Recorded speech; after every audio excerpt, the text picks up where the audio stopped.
call the February 4th, 2026 Hamilton County Council meeting to order. Mr. Otter, can we have a roll call? Ken Alexander. Present. Brad Beaver. Here. Tim Griffin. Here. Mark Hall. Here. Sue Mackey. Present. Amy Masalamani. Present. Steve Nation. Here. Mr. President, you have a quorum. Okay, tonight I'm going to give the invocation, then we'll have the Pledge of Allegiance. Just bow your head and pray in your own way and remember all the men and women in our armed services who are on duty this evening.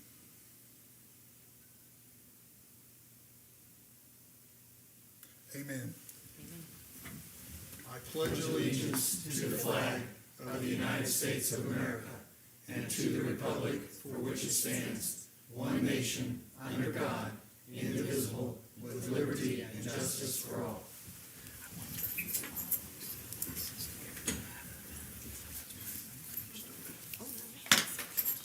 I need a motion to approve the minutes of January 7th. So moved. Second.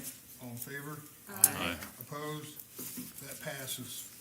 Here's a portion for public comments. Anybody have anything to say that's not on our agenda? Now's the time. Seeing none, we'll move forward. We're going to have committee and office.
Yeah, we have our tech person right here. Awesome. Because I'm not that person. Amy, you're safe.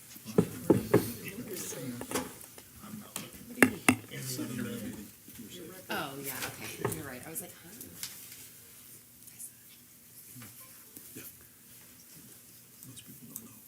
And Amy, I didn't consider that because not everyone showed up. I'm still like, Major projects. oh. Do these things do anything? They Yeah, I'm supposed to, right? are they? Is yours on? You gotta turn them on.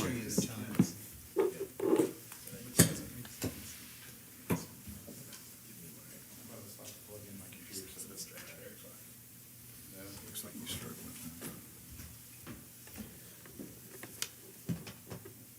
You see it?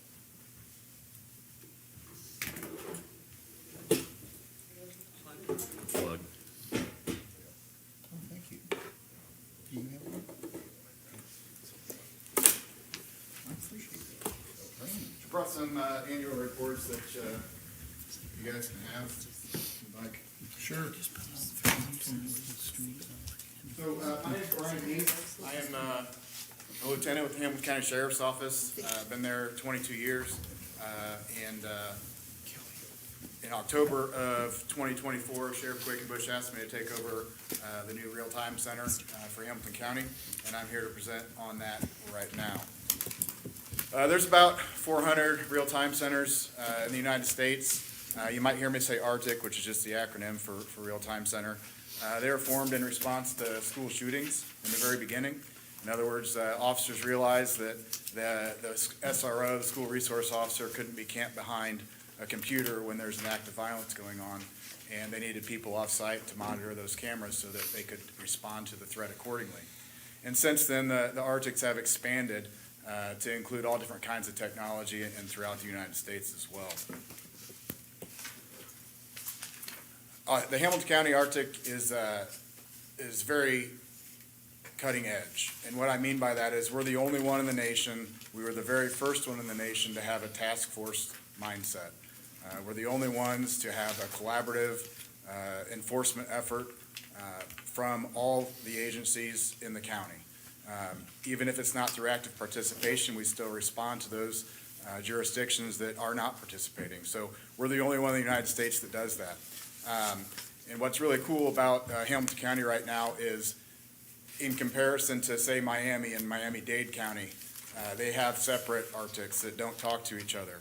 In Hamilton County, we all talk to each other. We're all on the same report management system, all on the same CAD, which is computer-aided dispatch, same report management, same dispatch center, same GIS, same everything, same radios, the whole shebang. So it's really formative, and almost all of the real-time centers in the nation are looking on Hamilton County as being that forefront in the regional mindset of real-time centers. So it's an excellent time for us.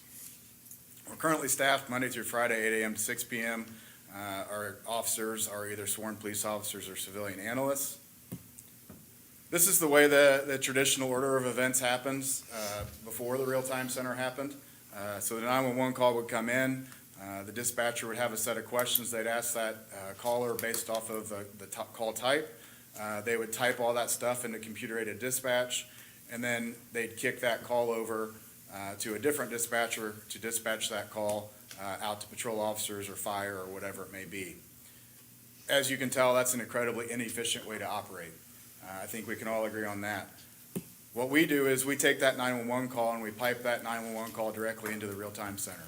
And so the operators down there are listening to those 911 calls as they're actively happening. They don't engage with them, they don't talk to them directly, but they're getting all that information prior to any fire unit, medic, or police officer. And by doing that, they're able to gather all that intel, whether that be on the suspect, whether that be on the fire, whether that be on an unconscious male, missing child, whatever it may be. They're able to gather all that intel before it makes it into the CAD, and then pass on that information to responding units. So it's much, much quicker and much, much more efficient. We've also expanded with our contract through Motorola and our radio system into Rave Alerting. Prior to this, we were having to send out hundreds of emails for mass response units. With Rave Alerting, we're able to push button alert mass amounts of people. So we can alert an entire police department if we choose to, or whatever it may be. This came to be when the Westfield had that pursuit followed by the shooting, and we realized we don't have any way to do this, and Rave Alerting has allowed us to literally have push button alerts to the police departments that are responding. Drone as First Responder, or DFR. Right now, Carmel and Noblesville both have active DFR programs. Their pilots sit down in the real-time center, which is located in the basement of the sheriff's office. They fly their drones out of the basement of the sheriff's office, but the drones are actually located either on top of their PD, in Noblesville's case, or Carmel has 3 different drones that covers almost all of Clay Township. Those are on the fire departments and on top of the PD as well. So there's a drastic amount of technology happening in the drone space for real-time centers. They have about a 3-mile flight radius, so the one from Noblesville will fly down to about 146 and 37 and fly up about to Riverwood, west to about Hazeldale, and east to Stony Creek, roughly. So good amount of coverage. With that, the Sheriff's Office has made a deal with Flock, who is our software people, and we're going to be the beta testers for a fixed-wing drone, most likely 2. The fixed-wing drone is a very large drone, but it's a quadcopter setup, so it quadcopters up into the air, and then it shoots off wherever it's going. It's got about 3 hours of flight time. It flies at over 100 miles an hour. It's AI enabled, meaning that if there's a missing 3-year-old wearing a red shirt and blue jeans, we can say, hey, go look in this area for a 3-year-old wearing a red t-shirt and blue jeans, and it'll fly a grid looking for that and alert us when it finds it. All that to say, it's going to greatly enhance public safety as it gets here. And what I mean by that is, you know, if police are involved in vehicle pursuit and we can get a drone overhead to keep eye on that suspect vehicle, lives are going to get saved.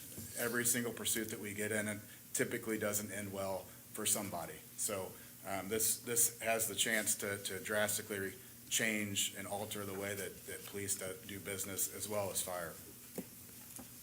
We'll have docking stations throughout the county. We have expanded radar technology. It's one of the most quickly advancing technologies right now in the real-time space.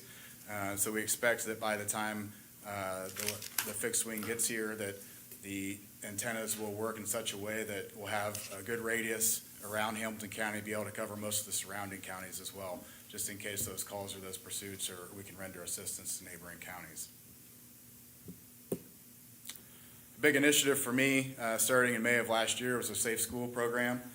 Up until then, we had no hub or information hub for schools, meaning that there were floor plans and different school outlets in the county, but no real hub.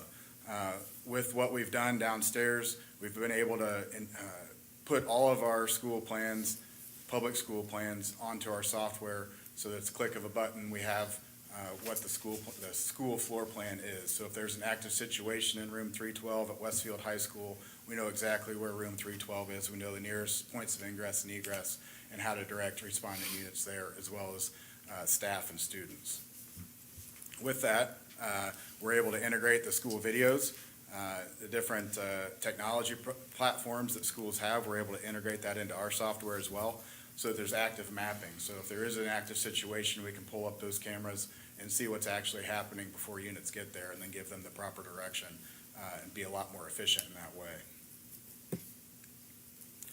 The other side of the technology side is the intelligence gathering.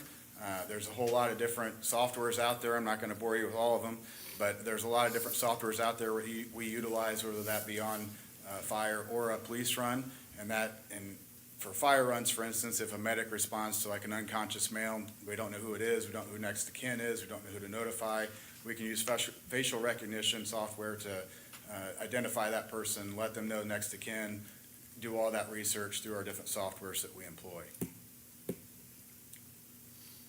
Past 5 years has shown tremendous growth in the real-time space.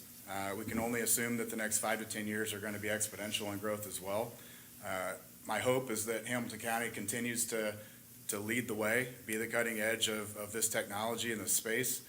It is truly a force magnifier and really makes public safety a lot more efficient when we're able to provide them with information before they ever get to a call. The staffing increases, the hours of operation will increase as well, and we'll have a working space for both staff, DFR, and technology. Now the nuts and bolts, the costs. Right now, the national average, just on a straw poll, the national average is about $12 to $18 per citizen. If you expand that into what ours is, with 380,000 people, we spend about $1.25 per citizen. So we're a little bit behind as far as our expenditures per citizen, but keep in mind that we're not exactly comparing apples to apples, simply because we are a joint task force, meaning we cover the entire county. Most of the centers that are out there in existence are covering a municipality or a county alone by themselves. So it's not exactly an apples to apples comparison. But it is a comparison nonetheless. As you guys know, dispatch/communications and EMA is getting ready to move into a new building next year. With that, I would like the opportunity to outfit the old dispatch center in the basement of the sheriff's office into the new real-time center. We would expand from 8 seats to 16 seats, as well as 6 DFR pilot locations for the drones, as well as video walls, conference space, and office space, as well as a building area for our cameras and equipment. So it's a much needed upgrade from where we're at now. That's kind of the overhead picture of it. So, questions? right, I have a couple of questions. I'd One, love- you mentioned that our current expenditure per citizen is $1.25, and the national average is 12 to 18, although it's not exactly apples to apples. What do you anticipate our need, or your need for expenditure per citizen Yeah. to rise to? That's a good question. So right now, we're spending about $474,000 out of our lit fund. As we expand our video feeds, that all comes with a cost. In other words, the Safe School program and all the stuff that entails, say there's 500 video feeds at a school, we need to get those video feeds into our technology. That costs money. So every video feed that we do costs money. I estimate that to go from where we're at now to where we need to be or should be, it's about $3.6 million right now per year. Okay, and then another curious question, how big are these fixed-wing drones? Yes, it depends on which model, but generally speaking, 8 to 12 feet long, which seems pretty big. But keep in mind, it's hovering and flying in grid patterns. It's not like a typical drone quadcopter that you would see kind of just, floating around. So, There'll be the calls, Chad. absolutely, absolutely, yes. Lieutenant, I'm a private pilot. I don't want to run into your drone. Yeah. How high are you going? Yeah, so we go up to 400 feet. Right now, we go up to 200 feet, but we'll go up to 400 feet. We've got technology that shows us aircraft and other drones in the area, so we can avoid those. Yeah, okay, because you need to do the avoiding. Yes, My airplane, which Does is an not. antique Yes. and doesn't have radar or ABS, has the right of way. yes, sir. Okay. We are highly aware of Is your, air traffic. is your leadership group approved you to have $3.6 million? Not yet, Okay. That's a separate group than us. correct. Okay. For the public schools, what about the private schools and things like that? Are you looking to get those mapped as well? Yes, Ken, thank you for asking. So most of the Catholic schools in Hamilton County I have mapped. The other schools are my next round, so yes. Absolutely. I had that written down as a question, so. And quite honestly, I'm not limited to schools. Any floor plan of a major business, you name it, any bigger size floor plan that would be intuitive for officers or fire personnel to know where stuff exists, I'm interested in incorporating that into what we have. Well, I know they moved and the Homeland Security now has all building records of all that stuff, so I'm sure that some of that exists, but Not I like always we're tell doing. you, it's probably not accurate. Right, it's not like, it's a different scale than we're doing. Yeah. Yep. Anybody else? Would that also go to big events? Do you guys do that already, or will that be something you're doing? Like, will they send you plans from, say, Carmel Fest or Live when it comes? They'll send you those, and you'll have that already Absolutely. active and going. So we, for bigger events, especially when requested, we enact people to come in on a volunteer basis to come down and work the center and to cover those events. We also have camera trailers that we deploy out there so that we can keep an eye, and that frees up officers so that they don't have to station an officer to keep an eye on an intersection or traffic, and we can do it all remotely on a camera. Thank you. Thank you.